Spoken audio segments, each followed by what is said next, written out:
नमस्कार, स्वागत है आपका टीएनपी न्यूज में और मैं हूं आपके साथ स्मिता उपाध्याय।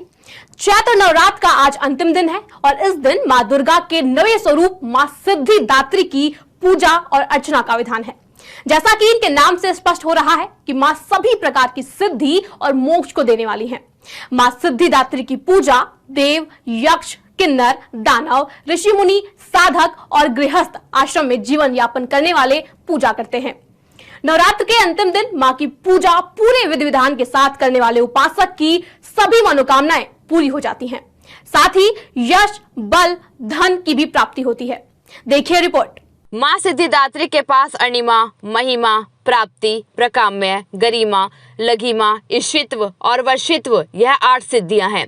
ये 8 सिद्धियां मां की पूजा और कृपा से प्राप्त की जा सकती हैं। मान्यता है कि सभी देवी देवताओं को मां से ही सिद्धियों की प्राप्ति हुई है। हनुमान चालीसा में इन्हीं 8 सिद्धियों का उल्लेख करते हुए कहा गया है कि अष्ट सिद्धि नवनिधि के दाता, असवर दीन जानकी माता। पुराणों के अनुसार भगवान शिव ने भी इन्हीं देवी की कठिन तपस्या कर इनसे 8 सिद्धियों को प्राप्त किया था। साथ ही मां सिद्धिदात्री की कृपा से महादेव का आधा शरीर देवी की हो गई थी और वह अर्धनारीश्वर कहलाए। नवरात्र के 9वें दिन इनकी पूजा के बाद ही नवरात्र का समापन माना जाता है। 9वें दिन सिद्धिदात्री की पूजा करने के लिए नवाहन का प्रसाद और नवरस युक्त भोजन और 9 प्रकार के फल फूल आदि का अर्पण करके नवरात्र का समापन करना चाहिए। देवी भागवत पुराण के अनुसार महालक्ष्मी की तरह मां सिद्धिदात्री कमल पर विराजमान रहती हैं और इनके 4 हाथ हैं, जिनमें वह शंख, गदा, कमल का फूल और चक्र धारण किए रहती हैं। सिद्धिदात्री देवी सरस्वती का भी स्वरूप है, जो श्वेत वस्त्रालंकार से युक्त महाज्ञान और वधु स्वर से अपने भक्तों को सम्मोहित करती हैं। पूजा की विधि। दुर्गा सप्तशती के 9वें अध्याय के साथ मां सिद्धिदात्री की पूजा करनी चाहिए।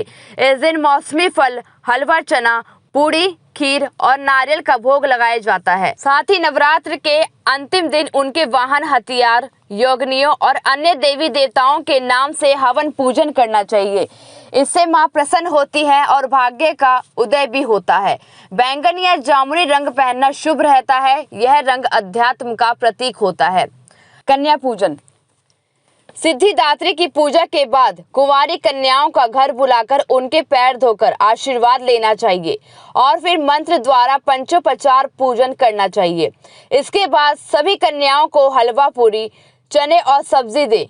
भोजन कराने के बाद उनको लाल चुनरी उड़ाएं और फिर रोली तिलक लगाकर कलावा बांधे। फिर सामर्थ्य अनुसार कोई भेंट और दक्षिणा देकर चरण स्पर्श करते हुए विदा करना चाहिए। जो भक्त कन्या पूजन कर नवरात्र के व्रत का समापन करता है, उसे धर्म, अर्थ, काम और मोक्ष की प्राप्ति होती है।